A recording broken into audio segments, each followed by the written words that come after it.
পেঁয়াজ, রসুন,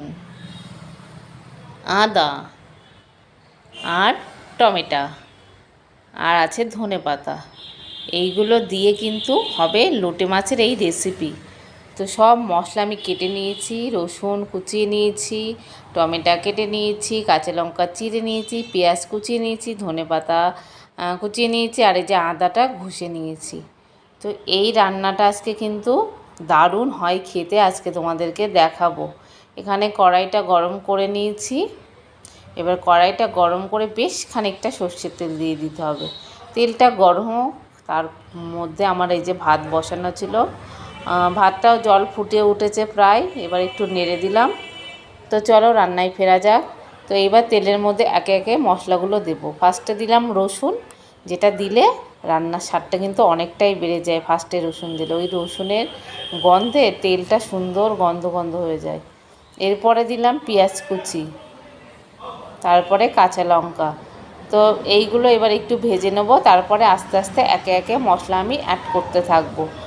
তো চলো, এতে কিন্তু বেশি একটা মশলা লাগে না, এই যা ঘরে থাকে আদা পেঁয়াজ রসুন। তো লবণ দিয়ে দিলাম, যার জন্য পেঁয়াজের মধ্যে লবণটা একটু ঢুকে যায় আর যাতে পেঁয়াজটা নরম হয়ে যায়, তাড়াতাড়ি হয়ে যায়।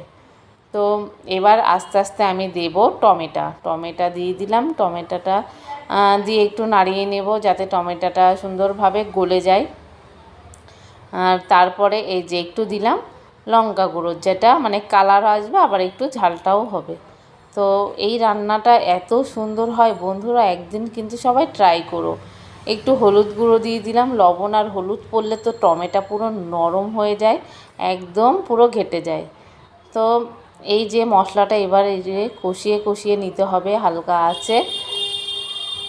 তো সুন্দরভাবে এই যে কষিয়ে নিচ্ছি, তেল ছেড়ে দিয়েছে মশলায়। এবার দেব আমি আদা বাটা। আদা বাটাটা লাস্টে দিলে সেন্টটা ভালো থাকে, মাছের মধ্যে এই আদা বাটার সেন্টটা কিন্তু খুব ভালো লাগে। তো এবার এই যে মশলাটা আবার একটু কষিয়ে নেব সুন্দরভাবে। মশলা যত ভালো কষানো হবে রান্নাটাও তত ভালো হবে। তো এবার আমি লোটে মাছগুলো দিয়ে দিলাম। তো লোটে মাছগুলো দিয়ে বেশি নাড়া যাবে না, যেহেতু এই মাছ খুব নরম, সেহেতু আস্তে আস্তে রান্নাটা করতে হবে।